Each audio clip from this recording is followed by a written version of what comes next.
안녕하세요, 선생님. 네, 안녕하세요. 네, 자기 이름이랑 여기가 무엇을 하는 곳인지 좀 설명 좀 해주실래요? 저는요, 이순주고, 우리 그 협회는 국제장애인 문화교류 충청북도협회입니다.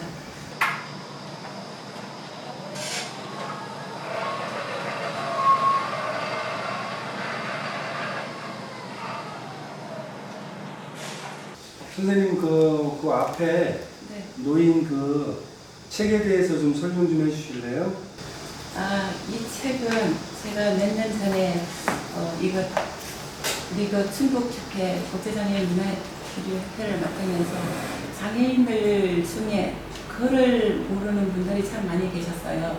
그래서 한글을 가르치기가 참 힘들고, 저도 한글을 배울 때 힘들었다는 것을 알고, 모든 삶의 기본이 시와 산문이라고 생각해요. 그래서 나의 이야기를 표현해 보면서 글을 배우면 좋겠다 해서 주위에 글을 잘 모르시는 그런 장애인분들을 10여 분 정도 모아서 글을 썼는데, 글이 너무 순수하고 좋아서 이 책을 만들게 되었습니다. 선생님도 글을 쓰셨던데 나의 인생 나의 선물 그 시를 보면 2011년 1일 나락으로 곤두박질 쳐 일상의 삶을 포기할 수밖에 없었던 그날, 이날에 대해서 좀 설명해 주실래요? 2000년 11월 1일은 제가 35회 생을 살고 있는 날이었습니다. 11월 1일 후나움 고속도로를 달리던 중 1톤 트럭하고 충돌이 있었어요. 그 고속도로에서 충돌이 있은 후 흉추 7번, 8번 신경 완전 손상으로 인하여 하반신 완전 마비가 되었고 대소변 기능도 다 마비가 되어서 도저히 삶을 살 수 없는 그런 큰 사고가 났었어요. 평생 누워서만 살아야 한다 판정을 내리시고 그때부터 이제 제2의 삶이 시작되었어요. 선생님, 그 가을비라는 그 산문 중에 네. 그 중간 부분을 좀 한번 읽어 주실래요? 비를 받아주는 땅의 내음이 어릴 적 고향 앞마당의 흙내음이랑 닮아있다. 하루 종일 쉬지 않고 내리고 내리는 장대비를 온몸으로 아무런 말 없이 다 받아주는 대지의 포옹력과 여유 속에서 나는 어머니를 만난다. 그 흙냄새를 맡으면서 고향에서 비가 올 때 처마 끝에서 마당에 떨어질 때 그 흙냄새와 너무 닮아 있었고 그 속에서 그 향기, 그 흙냄새 속에서 제가 어머니를 만났어요. 그래서 어머니와도 오랫동안 함께 다른 친구들처럼 함께 살지를 못해서 항상 그 어머니의 그 냄새를 그리워하고 어머니의 품을 그리워해서 그런 향기 속에서도 어머니를 만나고 했어요. 어릴 적 그 어머니와 그 가족 관계는 어떻게 되셨는지?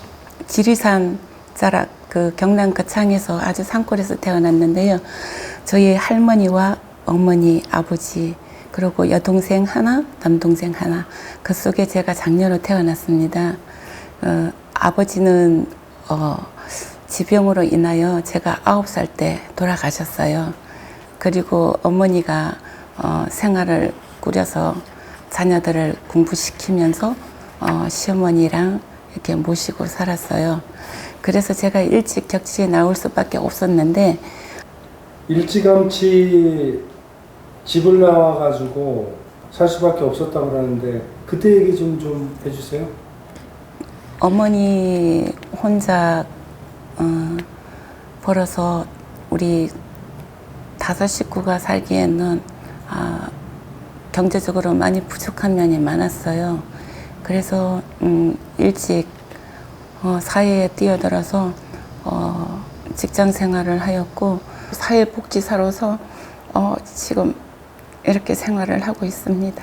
자, 선생님의 네. 시 나의 인생 나의 선물 두 번째 연 오늘 밤 그 구절을 읽어주시고 네. 이 구절에 담긴 사연을 좀 말씀해 주세요. 오늘 밤 해녀 꿈속에서 임을 만나면 두 손 꼭 잡고 임의 인생이 나의 인생이라 여기며 살아온 임을 위해 성치 못한 나를 소풍 보내고 새롭게 빚어져 고단한 임의 마음 깨끗이 씻어드리고 싶어라. 고달프고 애달파라. 선물로 오신 나의 님이시여, 님이시여. 29에 결혼해서 35살에 제가 사고가 났어요. 아이는 없고 그날 이후부터 남편이 자기 인생의 모든 것을 다 줬고 나를 보살피기 시작했어요. 그래서 제 남편 때문에 제가 오늘이 있어요. 그런데 그 많은 세월 동안 지금 23년이라는 세월이 지났는데요. 그 많은 세월 동안 나를 보살피면서 저 몰래 흘린 눈물과 그 상처들을 이제는 제가 어느 정도 상처도 좀 치료도 됐고 이제는 제가 그 남편의 상처를 치료를 해줘야겠다 생각이 들었습니다. 그래서 그 순간부터 남편이 너무 불쌍하고 고맙고 미안하고 그런 마음에 이 구절이 나온 것 같습니다. 또 이런 구절이 있습니다. 나의 곁을 떠났으면 좋았을 것을 나의 동반자로 남기를 자처하고. 남편분이 어느 때 가장 이렇게 고마웠던 때가 언제죠? 제가 사고가 나서 한 2년여간 병원에서 치료를 하고 재활을 하였는데 이제 집으로 퇴원을 해야 되는데 병원에서 평생을 살 수는 없으니까 너무 집에 가기가 싫었어요. 집에 가면 간병인도 없고 간병인 비용도 없고 하기 때문에 남편이 다 저는 대소변 처리까지 누군가가 해줘야 하는데 그것을 남편이 다 해야 하는데 여자로서의 첫째 잠깐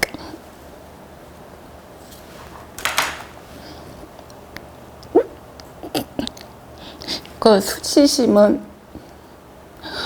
말로 표현하기 힘들었고 남편 앞에서 대소변을 온몸을 벗고 그것을 모든 것을 보여줘야 하고 남편한테 치워달라고 하기 때문에 퇴원을 못할 것 같았어요. 그랬는데 남편이 퇴원 이후에 아무렇지도 않게 다 처리를 해주면서 그 대변이랑 처리를 하고 나서 그 엉덩이에다가 입맞춤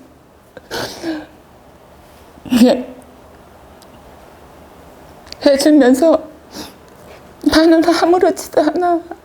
나도 아무것도 할 수 있어. 아무 걱정하지 말고 밥 많이 먹고 건강만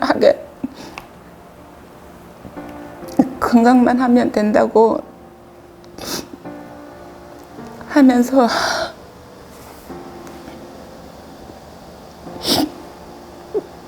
위로해주고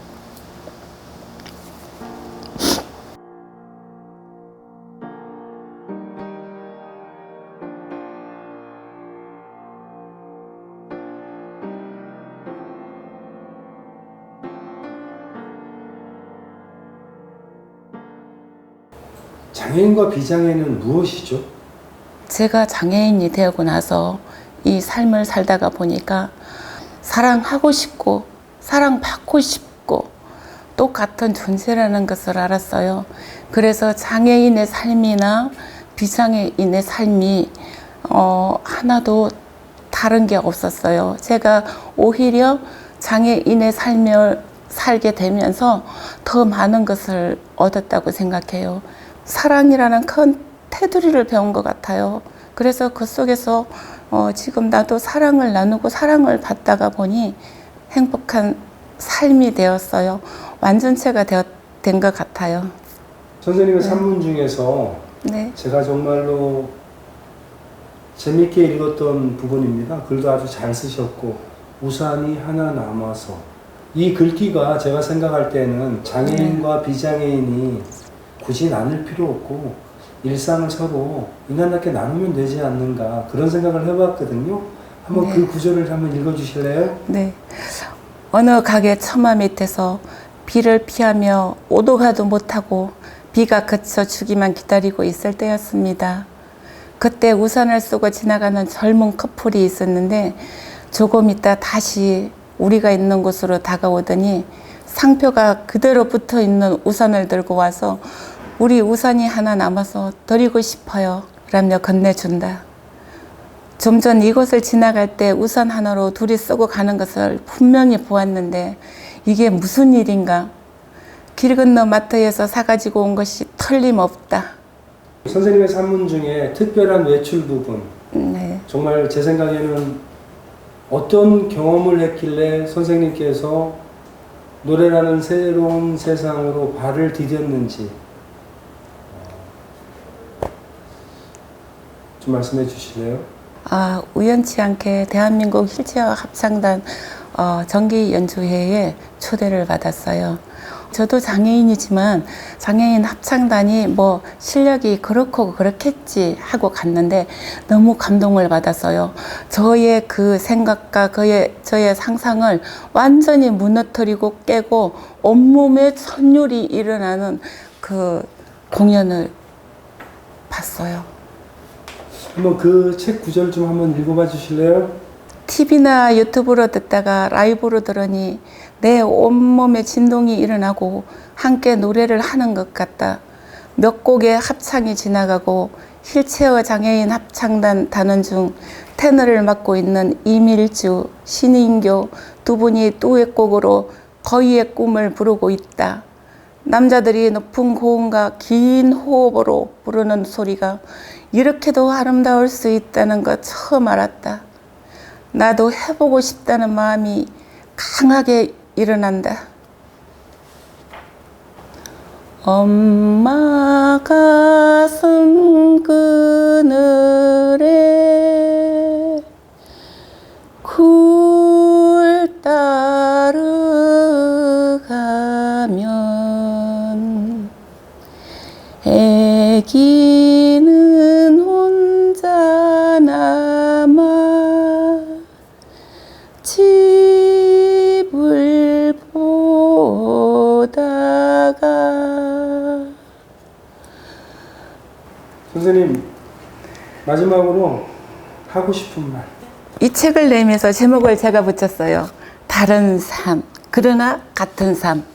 저는요 35세 11월 1일까지 비장애인으로 살다가 35세 11월 1일 오후 2시 이후부터 장애인으로 살고 있어요. 그러나 제가 살아보니까 다른 삶이 아니라 그러나 같은 삶이에요.